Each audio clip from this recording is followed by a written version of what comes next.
Hi guys, welcome to my motherfucking channel. Welcome. I'm so excited to be here with you today. Autism.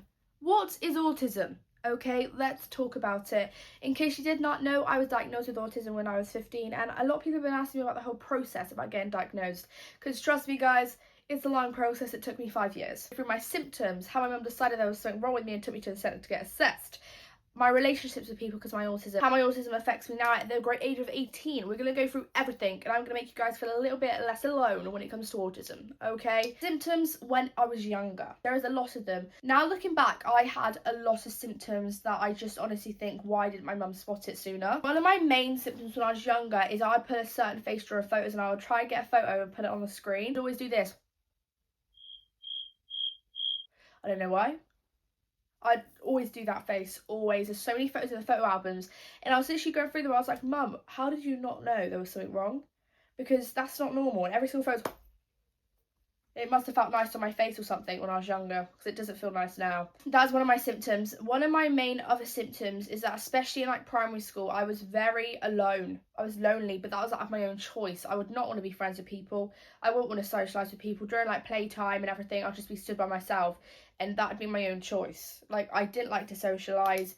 I didn't like to talk to people at all, so I'd just be by myself every single break time, and that was fine. I loved it like that. That was the thing. That's a weird thing. I loved it. Absolutely loved it. The idea of having to socialise with people, my worst fucking nightmare.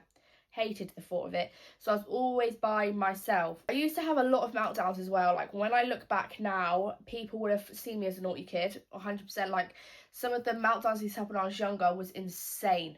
Insane. I would be in school all day, and since coming out of school and since growing up, I've learned this is like a massive symptom of autism. Like, so you go into school and you put a mask on because you want to impress people, whatever. So you put a mask on, you don't tend to show your autism at all when you're in public, in case people judge you, in case you're too scared to show your symptoms. It's gone on all the way through college. I still do it now sometimes, not gonna lie to you guys. We'll talk about that later on though.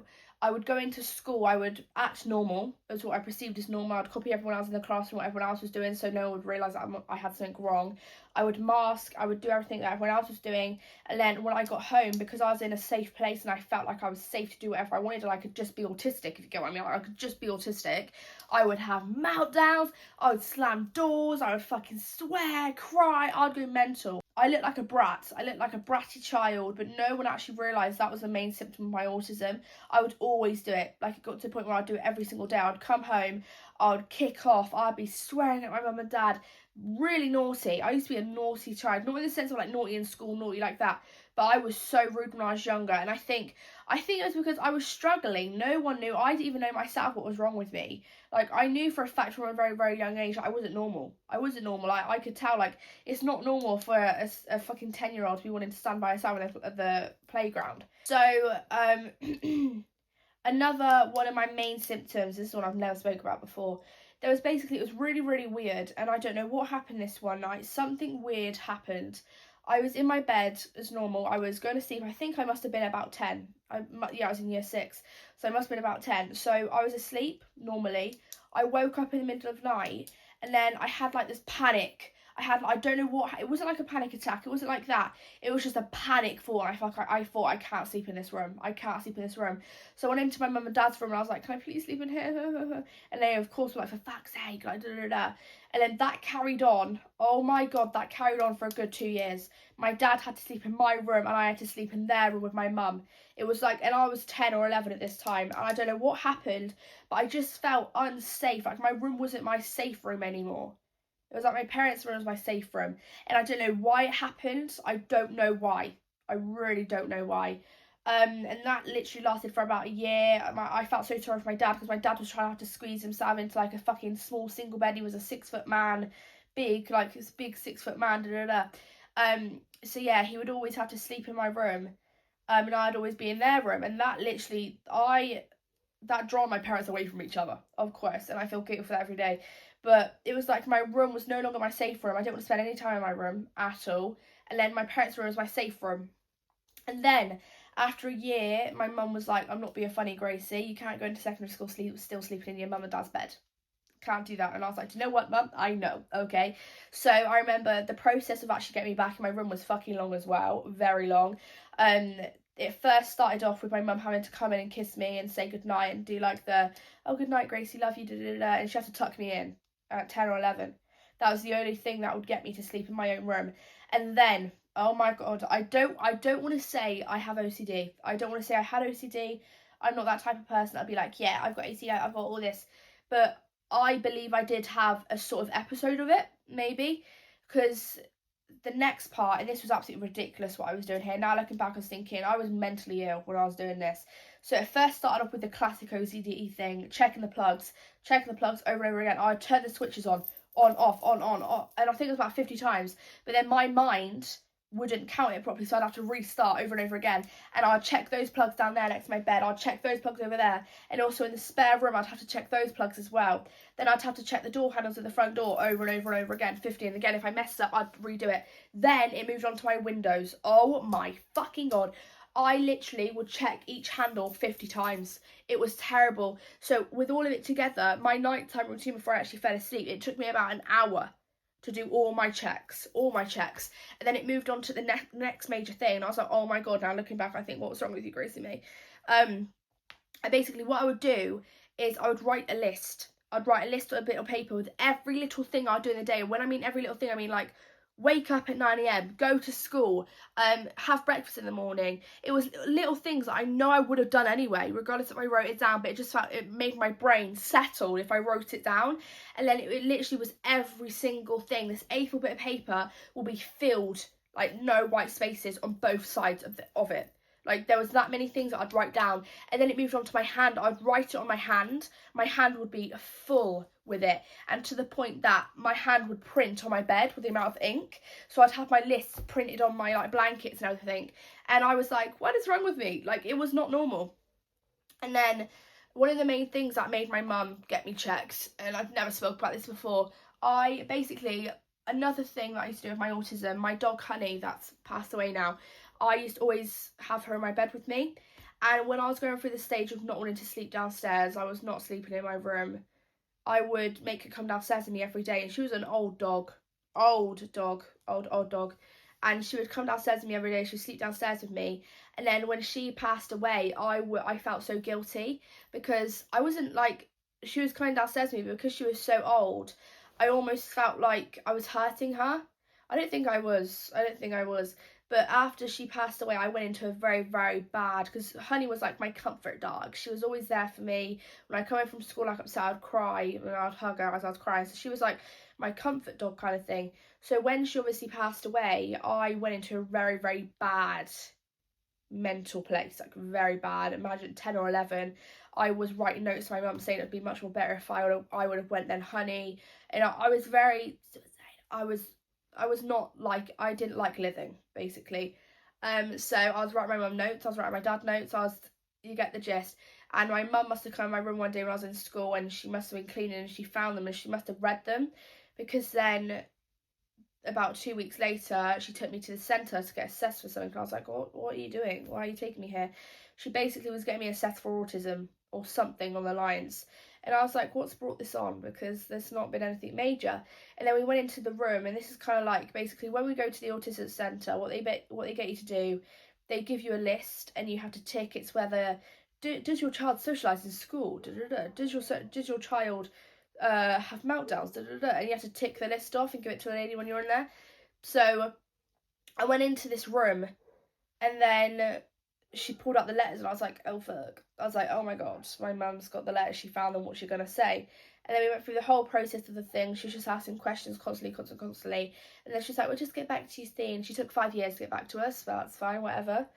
And then when I come home after going to get assessed, I did, before you're actually diagnosed, it feels very much that you're strange or different from everyone else. And I think all throughout primary school, I felt different. I felt naturally different from everyone else, because I had to mask when I was in primary school, and I'd go home and I'd have meltdowns like little kid. It was embarrassing. I'd sometimes, like when I would get overwhelmed in public, in like when I was younger, I wouldn't care. I would have a meltdown in public. I would not care. It'd be so embarrassing for my mum. It'd be embarrassing for myself. Honestly, like when I was younger, I think I was doing it for I just wanted help when I was younger, because I didn't even understand myself. Right, as I got older, I was gradually seeing more and more symptoms, and I was thinking, this isn't normal. This is not normal. Why am I acting like this, kind of thing? And yeah, it was a long process. So how my assessment went, because a lot of people have been asking me about my assessment, because it's a very scary process with people that have not actually done it yet. The assessment is nothing to be worried about at all. All you do, you go to like a centre place, you get given a list, like I said before, you have loads of questions, you just tick the questions if you do them, then you go into this room and see someone, they ask you a lot of questions, da, da, da, da, and then you go, and then they don't contact you for about 5 years. That's the truth. The second part where I got diagnosed, I was in year 10 when they got back to me, so I was in year 6 to year 10. It was a long fucking time. So they basically, what they done, it was really, I don't know how they assessed I was autistic from this, I'm gonna be so honest with you. We had like online video meetings, and they basically get you to get 5 different objects, make a story with 5 different objects. They get you to basically talk about what stuff you do, what symptoms you do, how you deal with the public, how you deal with socialising, and they just ask you a bunch of questions. Then I got my official diagnosis saying I was autistic, and then I was like, yay, finally something wrong with me. Because I went through all these years of not knowing what was wrong with me. And a lot of people ask me like, oh, how do you feel like once you're diagnosed? You don't feel much different. I would say the only thing you feel like once you're actually diagnosed is you feel a lot more like, oh, you understand yourself a lot more. I think a lot of people understand you better than they did before. Obviously, it's been a long time. I'm now 18 years old. When I first started seeing my symptoms really, really bad, I was about 10. So it's been a long time, and I've gathered a lot of different symptoms. Trust me, a lot of symptoms. I would say my main one now is socialising. Socialising. I cannot socialise for the death of me. I cannot hold eye contact with people. Not even my own mum. Like, I cannot hold eye contact with people. I don't know what it is. And I remember in secondary school, I think I must have been year 10, there was this one teacher, I cannot stand her, still can't stand her. I went to 2 different secondary schools. In both secondary schools, none of them understood my autism. They just seen me as a kid that just, whatever, she was left to fail, basically. I was left to fail. They didn't understand my autism, they didn't help me. So one day I was getting told off, can't even fucking remember what from now, because I wasn't a naughty child. I was getting told off. So I basically was pulled into this room, and then this fucking teacher, if you went to Great Western Academy, you would know who I'm on about if you've actually been with her. She was a horrible, horrible teacher. So I would go into this room, and she'd go, "Why are you not looking at me? Oh, look at me, look at me, look at me, look at me." And I could not hold eye contact, so I couldn't look at her. So she's shouting at me, going, "Look at me, why are you not looking at me?" And I cannot physically look at her. I don't know what happened, I was just in shock. Then I started crying, she didn't give a fuck. The school did not care. I think especially if you're in an educational place where you don't have any support around you, you're basically set up to fail. You are set up to fail. I remember when I was in that certain secondary school, I was getting bullied, no one cared. I was showing symptoms of my autism, no one gave a fuck. I was in my school classes, not concentrating, daydreaming, zoning out. No one cared. No one cared enough to even check. No one gave a fuck, basically. So if you are in an educational setting where you feel like you're not getting any help, take it further. Get your parents to write an email, take it further, because being in primary school, secondary school nowadays in 2025 is hard anyway, let alone with a diagnosis of ADHD, autism, depression, anything like that. It's so hard being in like a secondary school setting with that on top of like the normal things as well. I'd say loud noises now. Loud noises really trigger me, and I don't mean loud noises like I can listen to loud music, I can go to raves, I can go and listen to like big loud music. I mean like sudden big bangs. I mean like sudden loud noises, like boom, like I go oh, and I cover my ears. That I never used to have that when I was younger. Never used to have that when I was younger at all. That's developed.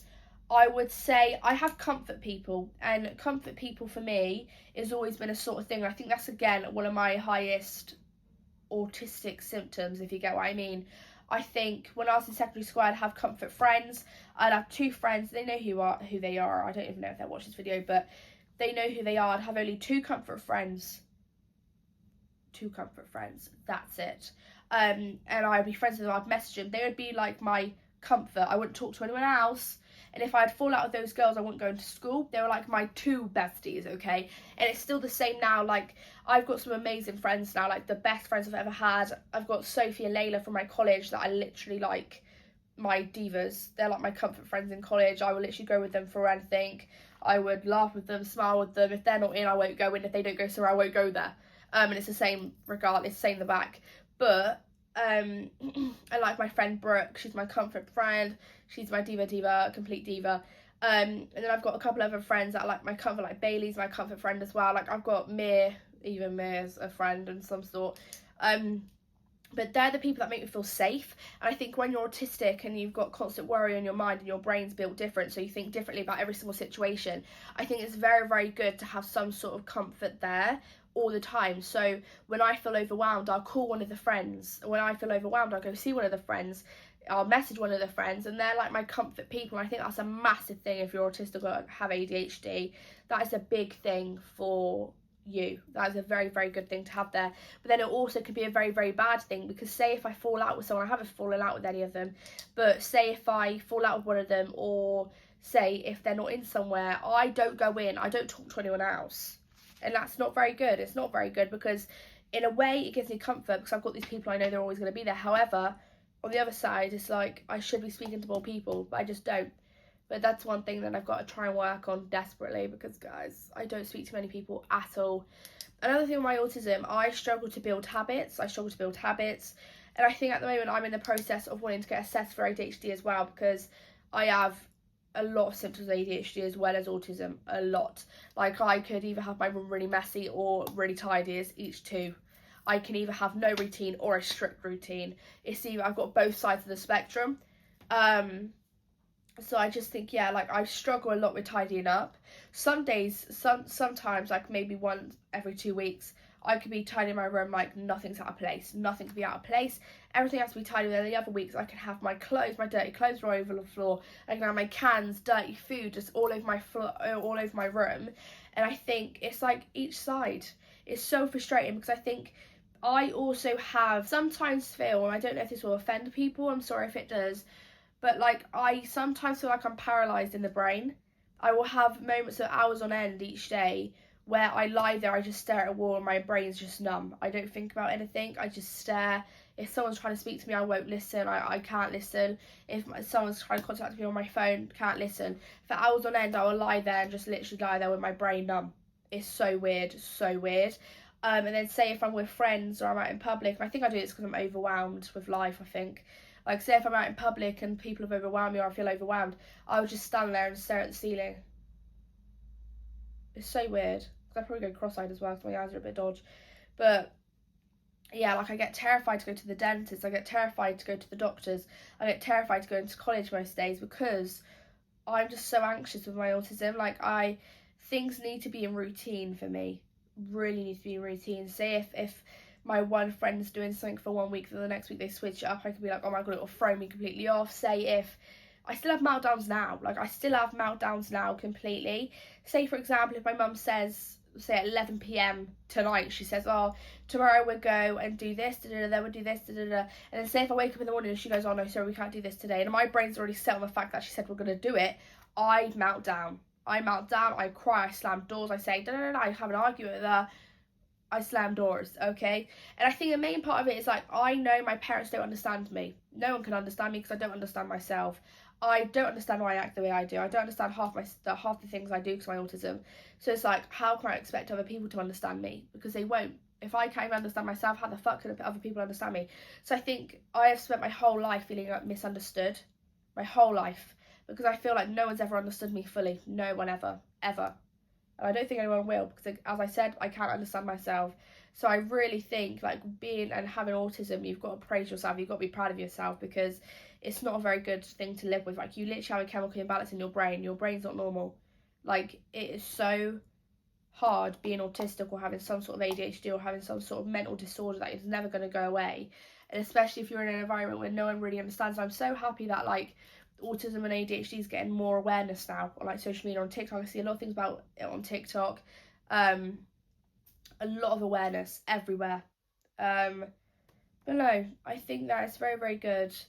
And as I'm getting older, I am seeing more symptoms, and I'm a bit scared for my future. A bit scared because I can't communicate. I can't communicate for the life of me. When I argue with someone, I argue. When someone insults me, I turn off. I turn into a fucking monster.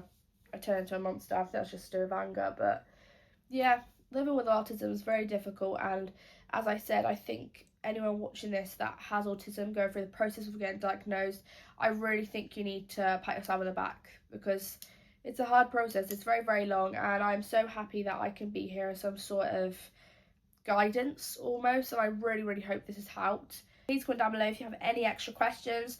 I will answer you, of course, and I'll see you for the next motherfucking video. Bye!